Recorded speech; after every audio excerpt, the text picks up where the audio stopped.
c'est tout le Moyen-Orient qui va changer. Et j'aimerais juste, si vous me l'accordez, Raphaël, revenir sur un point avec Claude Issiard, rapidement, sur ce qu'il vient de dire. Cet accord que Donald Trump propose, ça va juste accepter de reconnaître ce point-là. Ça va cesser la souffrance pour les Palestiniens, ça va ramener les otages à la maison et surtout accepter de voir le résultat. Excusez-moi. Vous vouliez parler des Palestiniens. Je viens de vous dire. Vous ne parlez pas des Palestiniens. Si, je viens de vous dire. Vous commencez et après vous partez. Allez, parlons des Palestiniens. Pardonnez-moi juste une chose. Le monde entier manifeste pour les Palestiniens. Et ça devrait vous interroger. Hein. Non, ça veut dire que le monde entier m'interroge. Ça m'interroge. Pardonnez-moi, ça m'interroge sur une chose, c'est la souffrance des otages que vous ne vous... En revanche, vous... Et vous, la souffrance... Vous, je ne vous entends pas parler des otages. Si. Non, pas du tout. Alors, j'aimerais juste vous dire une chose. La souffrance des Palestiniens va s'arrêter avec cet accord de paix. Les otages seront libérés. Et est-ce que vous ne voulez pas juste peut-être leur accorder le bénéfice du doute, voir le résultat de cet accord, et après peut-être vous pourrez critiquer. Je vous explique. L'inhumanité d'un homme comme Donald Trump, elle se voit au quotidien. C'est vrai que vous le connaissez bien, Donald Trump. Attendez, mais on est en train de pas. Vous le connaissez pas plus que moi. Non, mais moi, j'accorde le bénéfice du doute. Mais je parle de politique. Je vous ai pas coupé la parole. Non. Je parle de politique. La politique de cet homme-là, le racisme de cet homme-là, regardez la composition de son administration. Le racisme de cet homme-là, envers par exemple les migrants, on le voit. En termes d'humanité, cet homme-là n'est pas un homme de confiance. Lorsque vous voyez les visages des migrants, quel type de visage voyez-vous? Attendez. Je suis d'accord, je ne vous défends pas Donald Trump, je vous défends ce plan. Mais attendez, je termine. Je vous explique pourquoi la vision que cet homme-là a, c'est la vision d'un descendant de colons.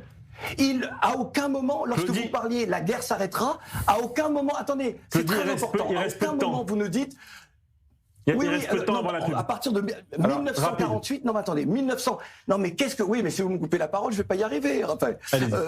Ce que je veux vous dire par là, c'est que ce que le peuple palestinien demande depuis qu'on le prive de sa terre, depuis qu'on lui prend une partie de sa terre ancestrale, c'est d'avoir un État comme les autres. Qui refuse Et là, vous avez menti, Rachel. Ce n'est pas vrai que les Palestiniens ont toujours refusé. Vous oubliez toujours comment les accords d'Oslo ont été torpillés par la mort d'Isaac Rabin. N'oubliez jamais ça. Et puis, je veux juste très vite, Raphaël, faire un peu d'histoire. Le 7 octobre 1940, le régime de Vichy, que fait-il? En collaboration, c'est le cas de le dire, avec l'occupant allemand, il abroge, donc met fin au décret Crémieux qui donnait la nationalité française aux Juifs d'Algérie. Le 7 octobre 2000, que se passe-t-il? Le Conseil de sécurité vote la résolution 1322 qui condamne la violence excessive d'Israël envers les Palestiniens et demande à Israël de se conformer à ses obligations juridiques. Et puis, 7 octobre 2023, ce que nous connaissons. Pourquoi j'ai voulu faire ce rappel de l'histoire? Pour vous dire qu'en réalité, tout ne commence pas... On a compris. Alexandre. Non, mais Alexandre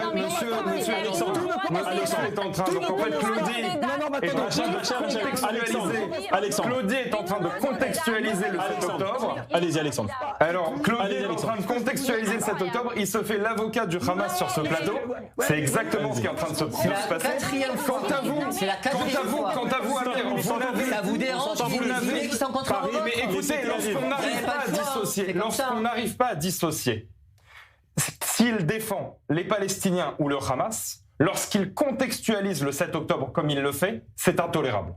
Lorsque vous parlez de 3 points qui sont fondamentaux, mettez-la en veilleuse une seconde s'il vous plaît. Lorsque vous parlez de 3 points fondamentaux pour régler, mais vous êtes en train d'étouffer ma voix, donc vous ne me respectez pas, je vous respecte pas. Stop, non, pas de ça. Non mais Claudie, lorsque vous, Amir, vous parlez de 3 points fondamentaux pour régler le conflit actuellement à Gaza, non mais laissez-moi terminer, et que vous ne parlez pas de la démilitarisation du Hamas, Claudie, et que vous ne parlez pas de la démilitarisation du Hamas, c'est inadmissible. On a compris, parce que vous aussi, vous mêlez finalement Palestiniens et Hamas et vous faites l'avocat du Hamas.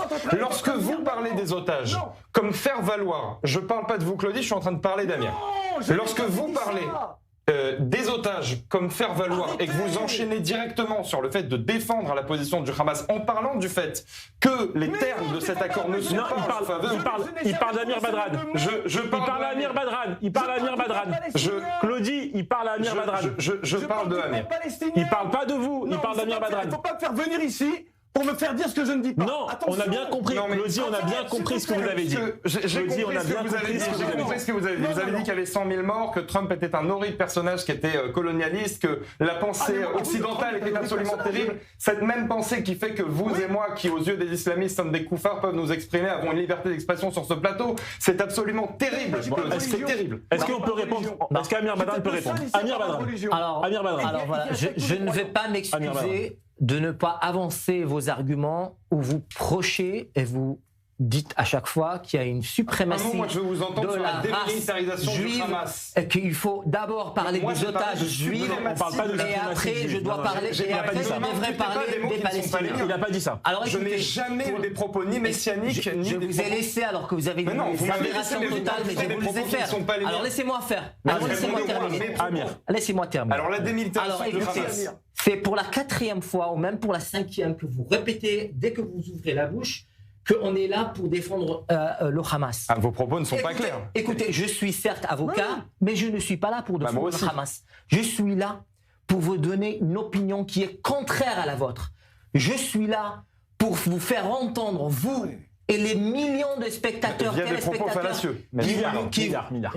J'espère qu'ils seront des millions, qui nous regardent, pour qu'ils puissent comprendre l'image entière et non pas un seul petit angle que vous et d'autres invités veulent montrer à ce monde. J'aimerais, messieurs, le monde entier, même la Ligue arabe, opte pour mon point de vue, pas pour le vôtre. Messieurs, j'aimerais qu'on regarde aussi pour parler des Gazaouis.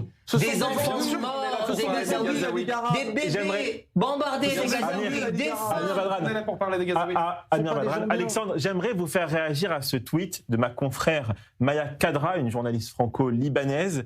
Elle a écrit ça sur Twitter aujourd'hui. Les négociateurs du Hamas, tout bedonnants, arrogants et faisant fi de la souffrance d'une population qu'ils ont exposée à la guerre pendant qu'eux étaient dans leur confort, ce sont eux qui se tiennent derrière les idées les plus infâmes, terroristes, antisémites, anti-valeurs occidentales.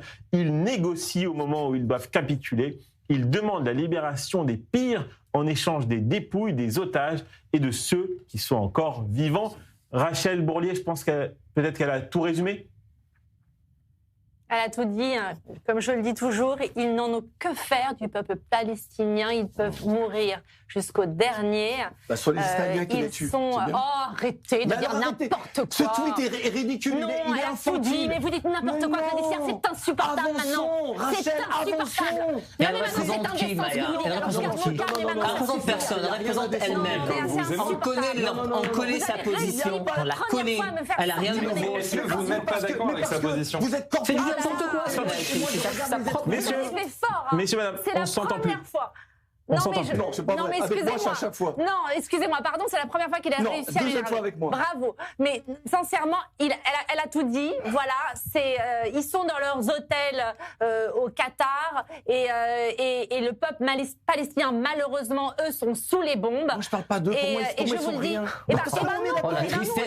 La tristesse que vous avez pour les Palestiniens, les bombarder, après dire qu'ils sont sous les bombes. Claudie, j'aimerais vous entendre. Alors, peut-être pas alors sur le tweet de Maya Kadra, mais tout simplement sur... C'est vrai, on les voit, ces leaders du Hamas qui sont au Qatar, qui sont en Turquie, qui sont bien éloignés de la réalité de ce que vivent les Gazaouis. Ils ont quand même, d'après vous, je l'imagine, une part de responsabilité dans le malheur de ceux qu'ils prétendent défendre.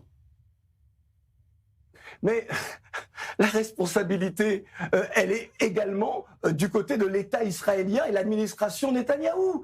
Vous voyez ce que je veux dire? C'est-à-dire que moi, je suis d'accord. On peut dire tout ce qu'on veut sur les leaders du Hamas, sur certains en tout cas. Alors lorsque vous dites ils sont bien bedonnants, c'est pour ça que je trouvais que ce tweet était puéril. Ils sont bien bedonnants dans leurs hôtels au Qatar. En réalité, tous les chefs de guerre et les présidents aujourd'hui envoient des soldats se battre et ils sont dans leur confort, eux. Terminé l'époque de la chevalerie où les seigneurs étaient en première ligne pour se battre. Donc c'est pour ça que je vous trouvais ça un petit peu... Mais là, c'est les civils. Non, attendez, c'est pour ça que je trouvais ça un petit peu puéril et infantilisant. Aujourd'hui, là, vous vous rendez compte, historiquement, la chance que nous avons de parler dans votre média, Raphaël, de pouvoir ensemble, parce que nous réfléchissons, nous pensons le monde, essayer de nous dire comment est-ce qu'une paix peut être équitable et juste pour les deux peuples. Et si jamais on ne s'arrête qu'à la libération des otages, pour que les armes se taisent et on ne va pas jusqu'au bout du processus du respect de la dignité humaine, on n'y arrivera pas parce qu'on y fera dans 10 ans. Et nous, on reviendra faire le spectacle avec vous. Alors, pardon, oui, Alexandre, mais le Hamas, il a disparu. Il a disparu, le Hamas.